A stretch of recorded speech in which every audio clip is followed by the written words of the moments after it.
Honorable Judge Dennis J. Porter, I appreciate this opportunity given to our family to address the court, sharing the devastation in which my husband John, our surviving children, and myself endure each and every day since the loss of Sydney.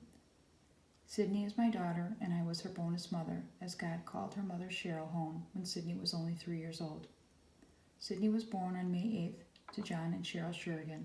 She was absolutely beautiful.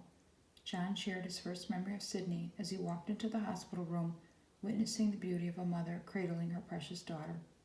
Sadly, his last memory of Sydney is one that no parent should ever witness. One of the many heartaches in which we have survived through was just the other day as my husband and I viewed the video statement of the defendant, Brent Tyssen. During this interview, Detective Schlater asked Brent Tyssen, what was Sydney's last name and what was the date that Sydney died? Tyssen was unable to provide our daughter's last name or the date in which she died. This video statement took place 16 months after Sydney was poisoned to death by the defendant, and in those 16 months, not once did the defendant Tyssen care to familiarize himself with the life that he took from us or the date in which he unlawfully delivered what he admitted as pure and potent ecstasy. Our family struggles each and every day with tasks as simple as getting out of bed. So I'd like to share with you in the court a bit of the precious life that was taken from us. My daughter's name is Sydney Ann Schergen, or as we like to call her, Little Biscuit. She stood 5'3" and weighed 118 pounds. She had green eyes that sparkled, long, beautiful brown hair, and had an adorable squeaky voice that stole the hearts of everyone she met. She was tiny but fierce. She played every sport that was offered to her. After school, she'd come home and set up her bedroom like a classroom where she could be the teacher amongst her imaginary students. Her dad would laugh on the other side of the door as he listened to her reprimand her students, always reprimanding her student Jack Pies. She loved to play tigers with her best friend Kelly and Sam. In high school, Sydney chose to focus on one sport only, and that was volleyball. She longed to play the front row as an outside hitter, but she was too tiny to compete in the front row against girls that were 6'4". I'd say, Sid, it's like hitting into a brick wall. That only motivated Sydney to work even harder. She'd spend hours spiking the volleyball against the garage brick wall, jumping up and down on the jump box that her dad built to increase her vertical, and would plead with me to spike volleyballs at her as she later set her sights on the position of libero. On April 14, 2015, Sydney signed to play collegiate volleyball as a Cyclone. Her high school teammate Cam sharing that had it not been for Sydney encouraging Cam to continue her volleyball career, that Cam would have never attended college. Sydney loved Palermo's pizza, cheesecake, chicken fingers, double-baked potatoes, meatloaf, Reese's Fast Break candy bars, and her dad's pot roast. She loved music and reading, two traits she picked up from her big sister. She loved the Beatles and shared that passion for music with the Queen of Peace sports announcer, Mr. Griffin, who has attended a significant amount of court appearances in support of our family. Her favorite book was The Perks of Being a Wallflower. She loved to read her horoscope. She'd often create personalized music CDs, handmade braided bracelets, and fringed t-shirts that she'd gifted to family and friends. Her best friend forever and ever was Kelly Sweeney. Her first love was Billy Kozubsky. Her favorite color was purple. Sydney was smart, athletic, silly, kind, loyal, non-judgmental, incredibly beautiful, easygoing, and empathetic. She loved the annual trip to Chautauqua every summer, playing left, right, center on Christmas morning, and quite often winning the jackpot. She loved playing board games with the Almanza family, as she was almost as competitive as her cousin Courtney. On May 21st, 2015, Sydney proudly earned her high school diploma. She was so excited to begin this next chapter of her life. Never did we think that 10 days later, Sydney would be dead. A few days before Sydney's death, she and her dad enjoyed a few days up at our lake house. Together they fished, rode bikes around the lake, caught her first bass, and her dad taught Sydney how to set up a tent as she had upcoming plans to attend a music festival. On the evening of Saturday, May 30th, 2015, the defendant Brent Tyssen unlawfully delivered a controlled substance to Sydney, which tragically ended her life on May 31st, 2015. a death that has been described as horrific. Sydney died alone and afraid as her body temperature escalated.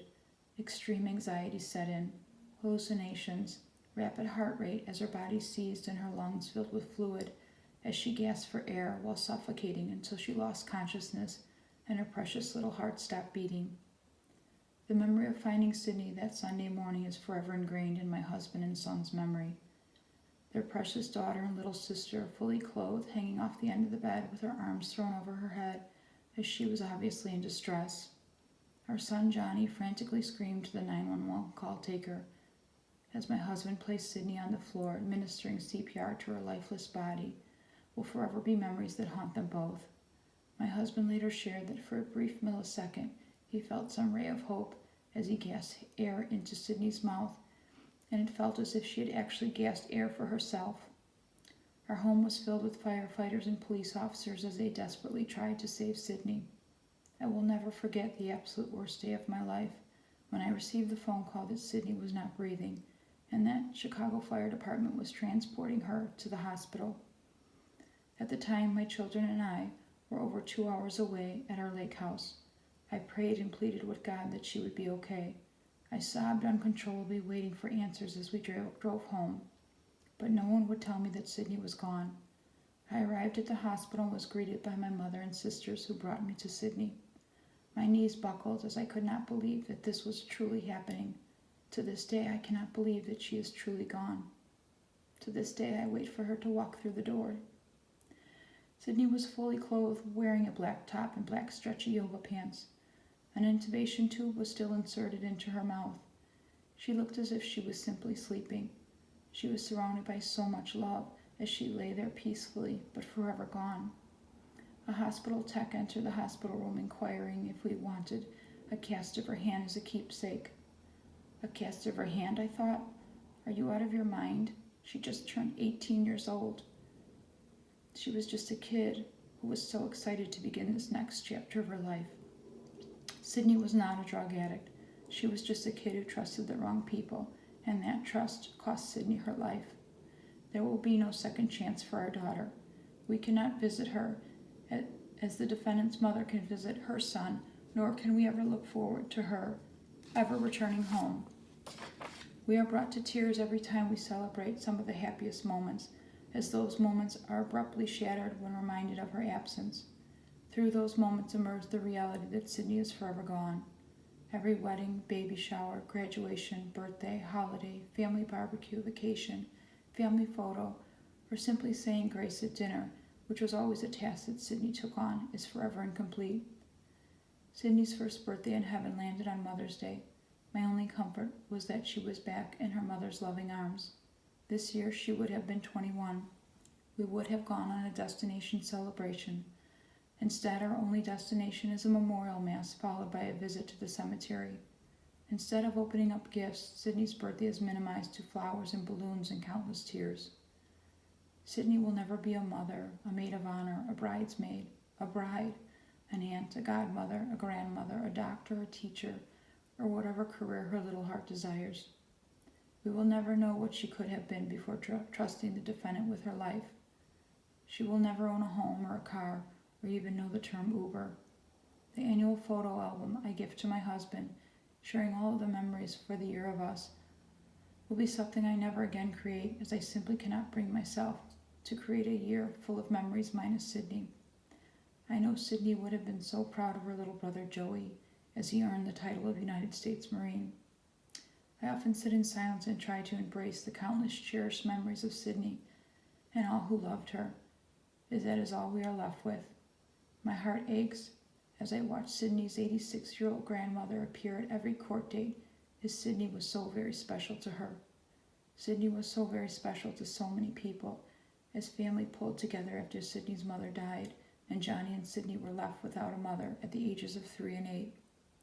On countless occasions, my husband returns home after a 24-hour shift at the firehouse, and I can immediately identify that his heart is aching following the triggering events of his company saving the life of a victim by administering Narcan, which reverses an opiate overdose. I've witnessed my very faith-based husband brought to his knees asking God Why not Sydney? Why couldn't I save my own daughter's life? Just prior to Mother's Day 2016, I was tasked with the job of creating a list of all the mothers in Chicago whose child was murdered, as the exempt ranks of the Chicago Police Department would visit every mother on Mother's Day to offer their sympathy. This Mother's Day was not only my first Mother's Day without Sydney, but also Sydney's first birthday in heaven, and not one exempt member from my Blue family showed up at my home to offer their support for my family. My husband and I have dedicated a combined 50-plus years of service to the Chicago Police Department and Fire Department, and on many occasions conveyed to family that their child was tragically killed. Never in a million years did I think that we would be the ones notified of that same loss. The death of a child is often compared to a life as close to hell as one could possibly imagine, a loss that no parent's heart can ever recover from. We will grieve for Sydney forever because we will love Sydney forever. I was blessed with gaining another daughter on February 23, 2007. Sydney was only 9 years old. She walked into Corrigan's restaurant in her volleyball uniform with her itty-bitty legs sporting these enormous knee pads covering most of her legs. She ordered chicken fingers and french fries. I loved her from the moment I first set eyes on her. On July 12, 2008, our families blended as John and I exchanged wedding vows, and Johnny and Sydney gained the love of their bonus siblings, Donna and Joey. Sydney was immediately drawn to the idea of having a big sister.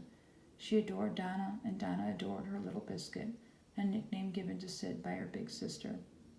Sydney was a daughter, a sister, a granddaughter, a niece, a cousin, a best friend, a teammate, a classmate, an MVP, and the victim of a drug-induced homicide. Up until May 31, 2015, Sydney was a survivor. She was the strongest little girl I had ever met. Sydney dealt with more suffering in her first 5 years of life than anyone I know. A beautiful girl that carried a very heavy cross for so many years. She never spoke of her pain, as she never wanted to be a burden and honestly believed that she could handle pretending to be okay. The defendant, Brent Tyssen, admitted within his video confession that he was aware of Sydney's pain. He also admitted within his video statement that the ecstasy that he delivered to Sydney was pure and potent, and that precautions should be taken as people have overdosed. Brent Tyssen did not care what risk was at stake when he peddled this poison to my daughter, as the profit he stood to gain outweighed the precious life that he took. Sydney was introduced to hallucinogenic drugs by the defendants, as it offered her an escape from the pain that haunted her for years, a pain that she carried silent. Sydney trusted the defendants, and that trust claimed her life. Both defendants successfully silenced her pain. No one can ever hurt her again. She is safe in God's loving arms. Do you have any idea what it is like to sit inside an ambulance alongside your lifeless child and hold tight to her hand as you escort her body to the medical examiner's office? We arrived at the funeral home before family and friends so we could spend a little time alone with Sydney before the services began. For as long as I live, I will never forget the devastation and the tears on the faces of my children and my husband as we stood in shock of our precious Sydney lying in a casket. From the moment the services began until the end, the line was continuous, extending out the door as she was so loved and cherished by family and friends. I will never forget the image of Sydney's tiny little toes as they lowered her body into the coffin.